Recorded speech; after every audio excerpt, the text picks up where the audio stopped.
Hey guys, and welcome back to the channel. Today's video is inspired by something I've seen a lot online, and it's not necessarily on my channel, but I've seen it on multiple other channels. And that's the fact that a lot of music producers struggle with mixing their beats. Yep, a lot of producers struggle with mixing their beats. I mean, I understand mixing is, to some extent you can say mixing is straightforward, but then to so many, mixing is not really as straightforward. There's a lot of technicality that goes into it. It's not all fun and games and creativity. There's that, but then it's not always that. There's also the technical side to mixing, and that's maybe what scares a lot of producers, and especially beginner producers. It's one thing to make beats, it's another thing to mix your beats so that it comes out banging really hard and then gets the listeners excited. So based on all of that, I'm going to be making a video, and today's video is going to be centered on how to mix your beats as a music producer. So if you know music producers who struggle with this, or if you're a music producer yourself who struggles with this, then you might want to stick around to the end of this video. If this is your first time, welcome to the channel. My name is Chenko. I'm a mixing and mastering engineer, and if this is not your first time, you already know, welcome back to the channel. So let's get on with it. Now, before we go into mixing this beat, which is what this video is basically about, what we're going to do first, or what I intend to do first, is do a little beat breakdown and then organize the session, and then we can get right into the crux of the matter. Right, if that excites you as it excites me, then let's get right into this video. Let's go.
That's the whole of the beat.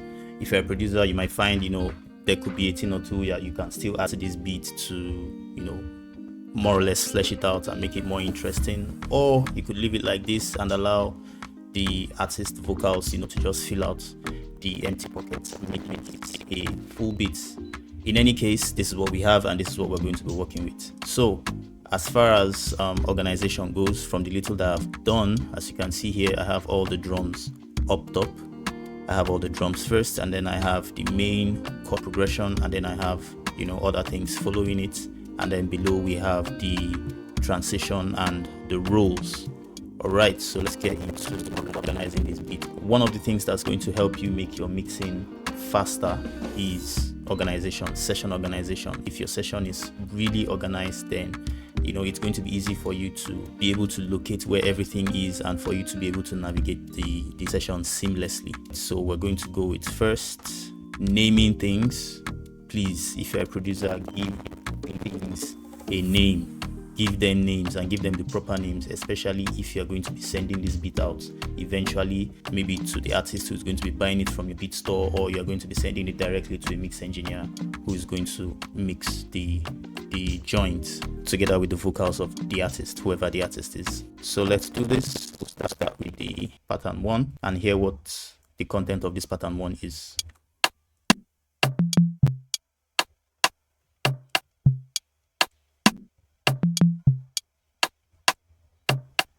So basically this is almost all the percussions in this one pattern. So we're going to start with naming naming names.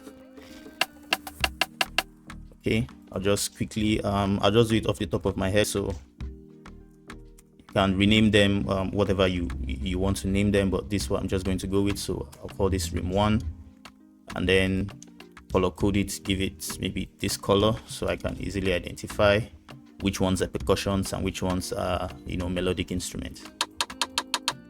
Call this rim 2, give it the same color, and this guy rim 3.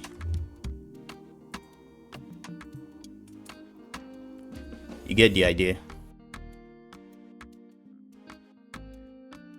I think this is also, yeah, can also call this, you know, bass conga or deep conga, whatever.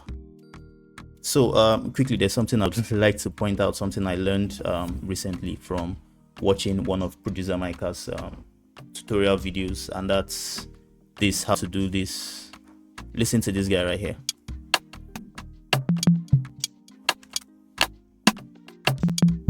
You see there's this bounce to it, you know, it's basically putting an organic swing on the conga.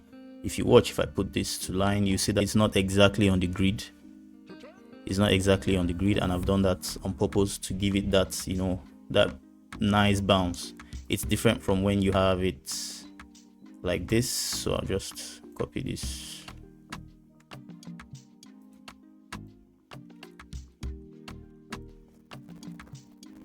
It's very much different from this. You can see it doesn't quite have that bounce, but this, and there is no way you can put this on this little spots here and get this exact same effect. So the way to go about it is to just go in and then, you know, move the notes around. Basically I have to, you know, turn this off and make sure it's on none so that I can move it around freely. So that's what I've done to get that bounce, just in case anybody wants to learn that. I don't know if that's a useful information, but yeah. Okay, so that's that with the pattern 1, and we'll just name it percussions.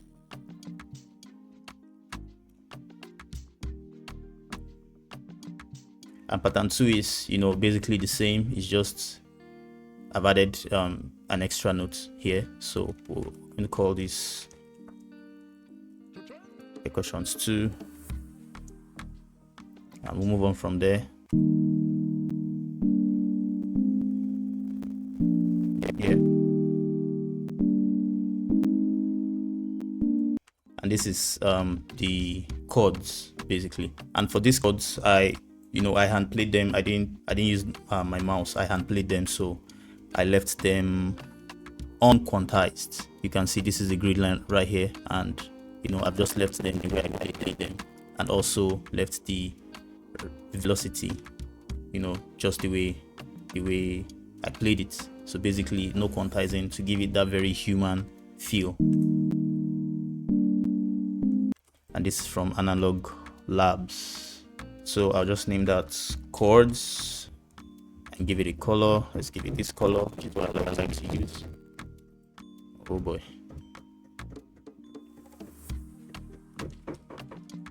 Call this chords.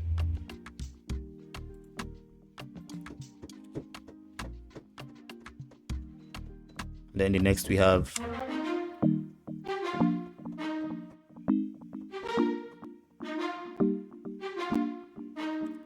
so this I got from Expand. This is from the string section, and it's this guy here, so you can see. And then this one from Expand as well, from the percussive section, and it's this guy right here. So in case you are looking for the exact sounds that I used, so we'll just call this guy strings, give it this really beautiful color, and we'll call it perc keys. That's percussive keys, right? and that's that. So I've already named it here, strings. I'll just go ahead and, you know, color code it as well. I'll move on to the next base. Right, so this base, I got this one from, this is, what's this guy? Is this Hammer or Harmless? I confused two of them. But yeah, it's a stock FL Studio plugin, and then this one's from the same VST as well. So we'll just call it base 1 and 2, or base synth 1. I'll just copy that so I can easily edit it. I will make it red. Base synth 2.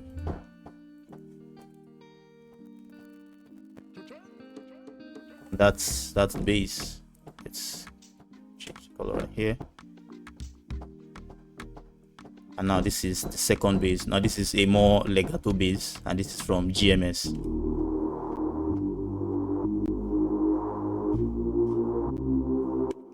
You already know this is Diablo.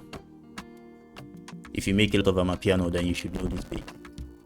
So we'll just call it use me base synth 3, and give it that color. All right, base 2. Let's also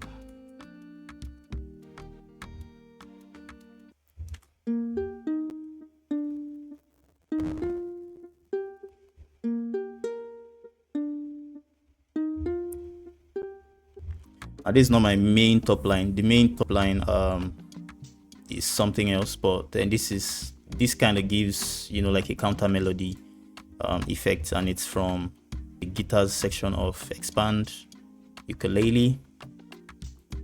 So just in case you wonder what that is, so let's just go ahead. Ukulele.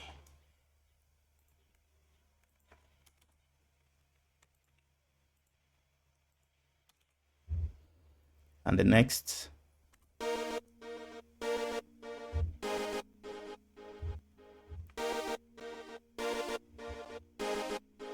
yeah, I like the sound a lot. It's from Purity, Fast Synth, and it's this guy right here. You can see it highlighted. So what are we going to call this? Synth. Yeah, just call it synth, and we'll give it that color as well. So I like to give all my melodies one color and all the drums one color, so that I can tell, you know, what. I like to bring them all closer together to each other.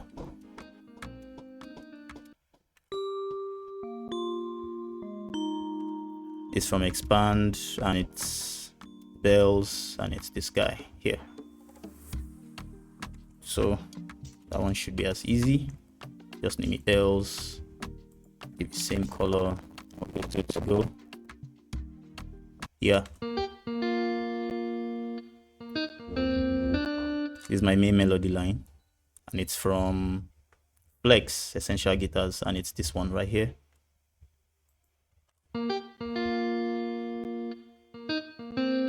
So we just call this guitar melody. That color. Let's add melody. It's this.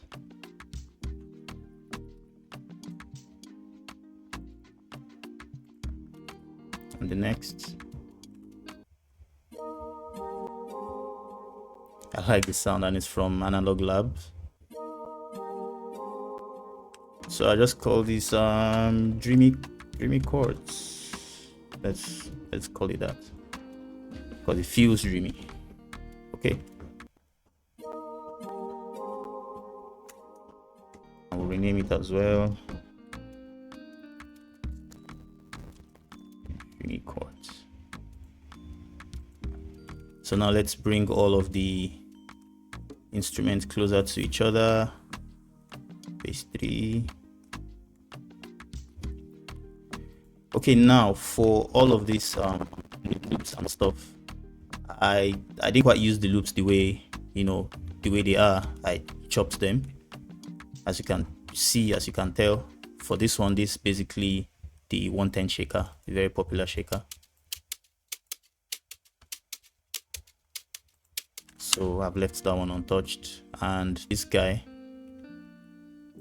is how the loop actually sounds.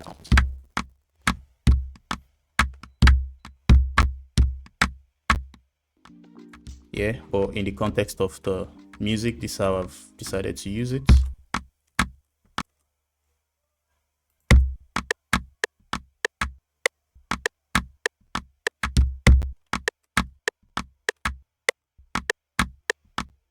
So sometimes you might want to, you know, get creative with your loops, and you don't necessarily always have to, you know, like use it the way it was intended. You can always chop it up, you know, move it around and then do stuff with it. Make your own stuff out of the loop, make it unrecognizable. Yeah, and I think I did the same for this one too. This is how it sounds originally, right?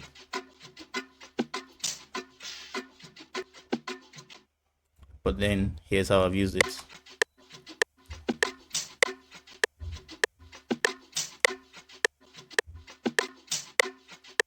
Let me turn this guy off.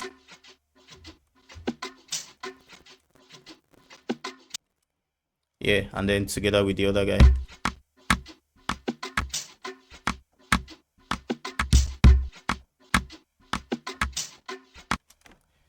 So I think I'll just name this guy, what do I call this? Okay, let me just call it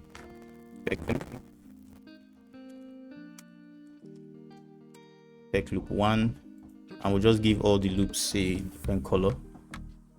And then this guy, we'll call it, okay, let's call this one Peck loop 2. Excusez-moi.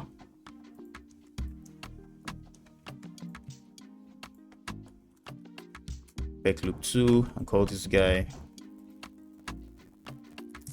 come on man, Peck loop 1. Yeah, we'll do it like that, and we'll call this guy shaker loop, because that's what it is. Give it the same color. So all that we're trying to do, if you've been following along, is just to organize the session, make sure that everything is, you know, the way it's supposed to be, or not really the way it's supposed to be, but the way that it makes sense to you and to anybody who, you know, is going over your session, so that they can easily understand what's happening at every point in time. And then this is my tag, so I'm just going to yeah, recognize it. Okay, this one is just a riser. This one is just a riser, so just name that riser. You know, give it a different color.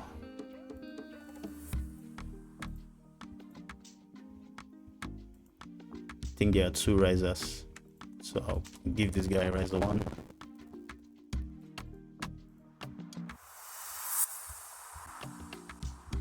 Rise crash, but let's call it transition, because it has a riser and a crash together. This one, we'll call it loop 1, or feel 1 rather. Feel 1. This guy, feel 2. We're almost already done with the organization. This riser 2 or reverse crash, okay, but let's call it riser 2. And then this last one, so I already was singing on this because I really liked this beat, and I already was singing. So this is, you can see this is me singing here, but maybe in the next video or in another video we'll probably freestyle on this beat, and then I'll figure out what we'll do with this beat eventually. But then we don't need the singing right now. All we need is to, you know, mix the beats, and that's what we're going to do. All right, so now the session is pretty much organized.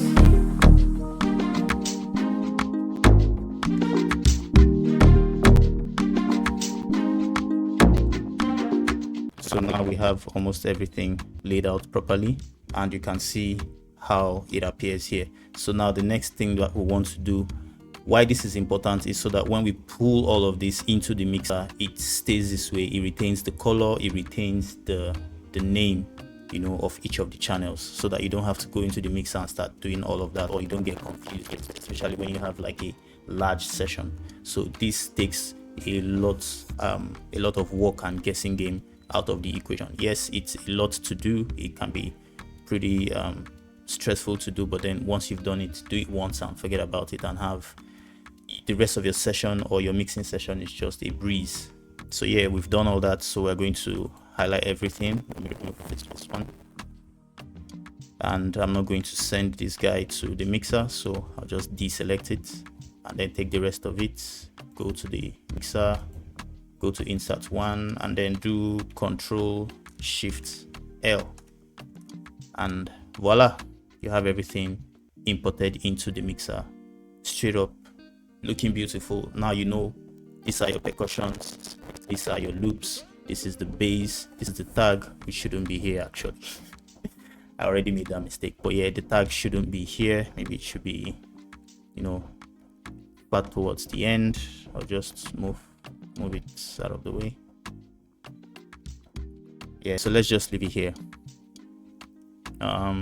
Yeah, so now we have all of your percussions here, all of your loops here, your basses here, all your melodic instruments here, and then your fills and transitions here, and the tag. And now you can go ahead and mix this beat. Okay, so what you want to do first of all is to go to where you have a lot of all the instruments playing at the same time, like the easiest section of the beat here. That's where you want to go to and start doing your mixing from. So as you can tell, all of the melodic instruments are playing here together all at once, you know, apart from these guys, but we'll get to that. And then here all the percussive instruments are playing, and then this is where these guys come in. So basically we're looking at here being the busiest section in the meantime, right? So we'll start from here.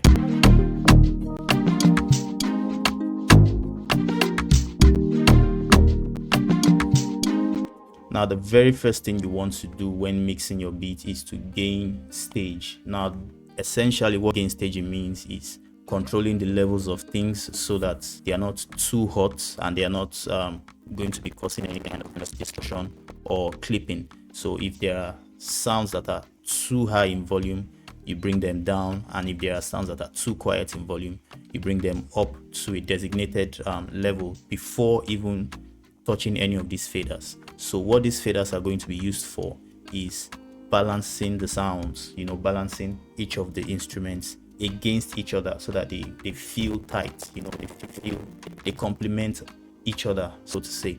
But what gain staging does is to make sure that each individual sound is coming into the mixer at a level where it's healthy enough to be worked on or to be processed. I don't know if that's making any sense. So now before you start to do any processing, before you start putting on any EQ or compression or whatever, you make sure that each sound is at a level where it's not clipping and it's not too quiet. So it's going to be at a healthy level. And for this tutorial, we're going to be targeting -15 dBFS.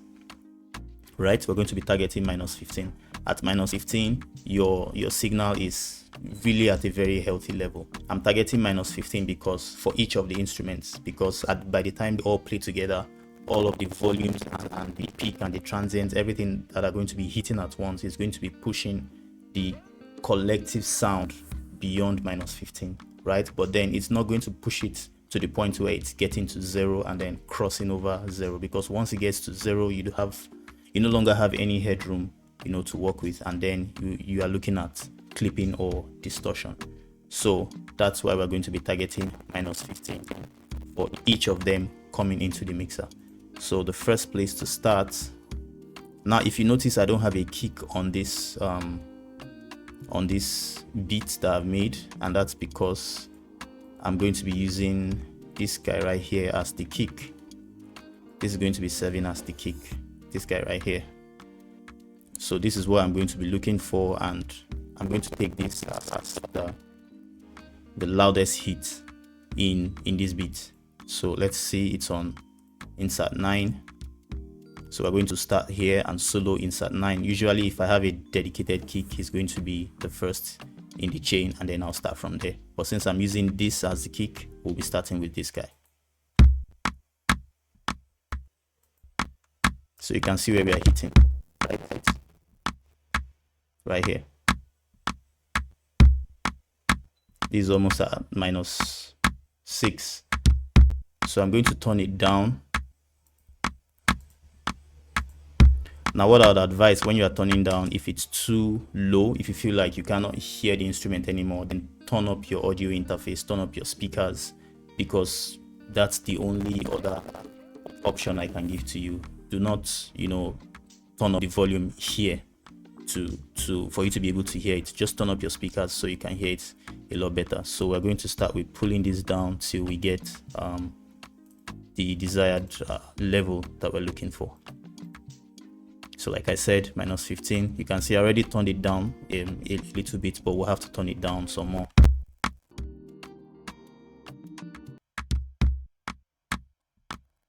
So you can see, and there really isn't any need to do a whole lot of processing to this, because this is a loop. This has already been worked on, has already been processed before it got to me. I'm just using it the way it came in, so there might not really be any need for me to do any further processing unless it is definitely required. So yeah, we have it at a good level. Now I can start to introduce these other percussive instruments to make sure that they are sitting well with this one right here.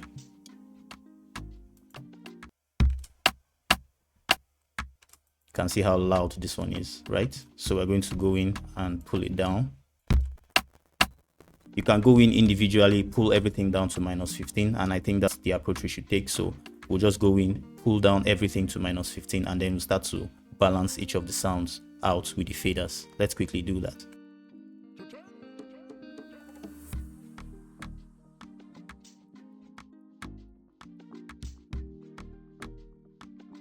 All right, welcome back from that very mentally draining process. And I tell you, these things are very key, very important for you to get an absolutely banger mix, right? For you to get a good mix, you need to do your gain staging properly. Now, don't feel the pressure to rush the process. You can take your time, go over it, do it the right way, make sure that you are getting it instead of just trying to rush and you now start to do something that's not really optimal for the mix, or you do something that you end up regretting or wishing that you had done a bit differently or a bit better. So if we look at everything that's playing now, you can see that everything individually are hitting around the same spot, which is -15, and then we'll look at what they are all hitting together.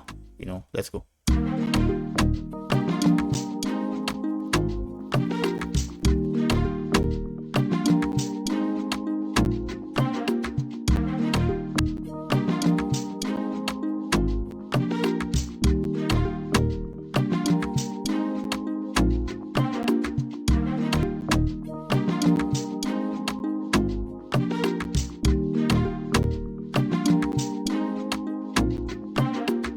So we're getting a little above -6 dBFS at the loudest hits, right? And so now that's where balancing each of these different elements will now come into play. So what we've been able to do so far is to gain stage, make sure that everything is sitting at a healthy level, and then all of them playing together at the mix bus or at the stereo out. You can see where they are hitting, which is -6 dBFS, and we've not even balanced the beats, the elements of the beat against each other, which is the next thing that we are going to go into doing, and that's making sure that the main parts of the song, the main parts of the beat are up front, while the other complementary parts of the beat are seated in the background and then panned around in the stereo field. So let's go. So like I said, we'll start off where we started the first time, since this is the channel that's housing what we are going to be using as the kick. We are going to make this loudest and then mix everything else to this.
Now, I don't know if you've been on the YouTube streets a lot, then you must have come across a whole lot of debates on mixing in mono and not mixing in mono.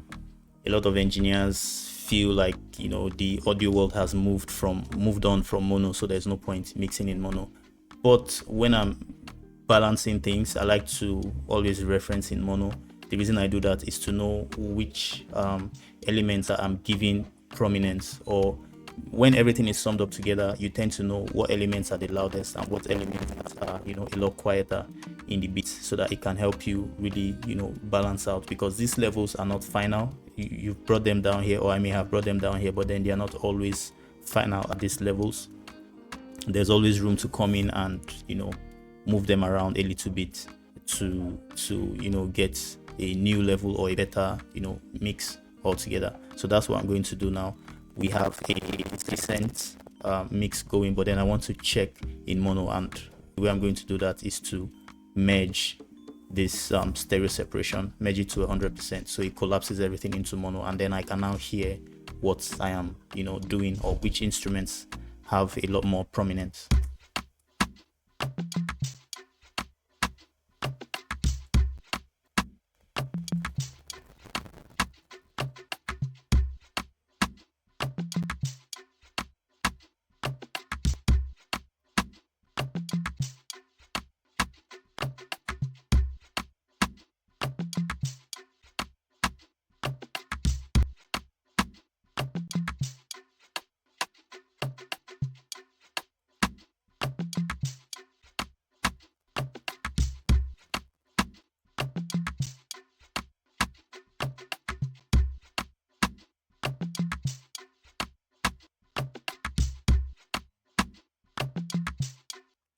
And so once I have all the drums sorted, the very next thing I like to go into is the bass. Make sure that the bass is at a good level with the drums, because I feel like those two are the foundation of every beat or of every music. Once you have the drums going, and then the next thing is you need to check out your bass. The bass gives the groove, makes it vibey, and then the melody is what makes the song recognizable, or what gives the song a sonic identity, so to say.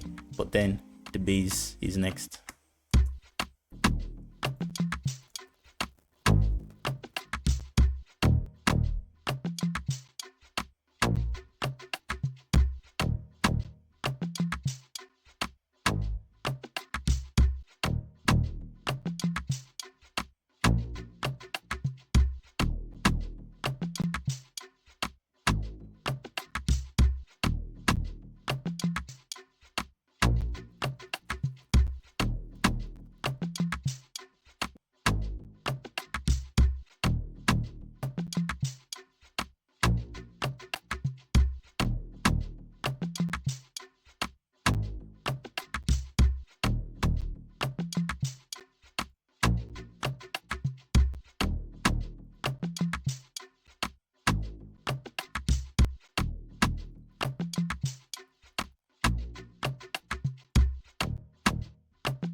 All right, so now that we've basically set the levels of everything and then done some EQ here and there where I felt personally like they needed those frequency adjustments, let's listen to the whole thing now and hear what we have.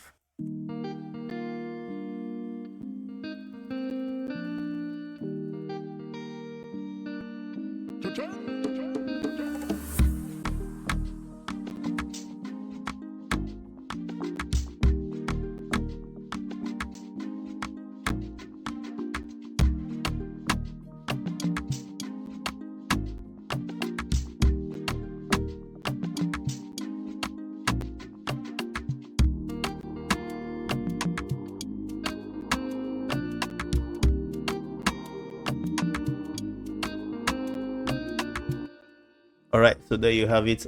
So in the next video, what we're going to be doing is probably group processing. We'll check out all of the individual instruments, bust them into groups or into subgroups or mixed buses, whatever, and then we can do like a collective processing to them, you know, like compress them, glue them together if there is need for it. If there is no need for it, we'll just go on to the stereo out, which is like the master bus, and then do a holistic processing on them, make them tighter, make them punchier, and all of that, and ready for upload to our beat store, right? So yeah, that's it for this video, and let's expect the next video to be another banger just as this one is. Please, if you liked this video, if you found value in this video, please do well to leave me a like, comment, and also subscribe to the channel, and it will be deeply appreciated. Thank you very much for stopping by, and I'll see you in the next video. Cheers.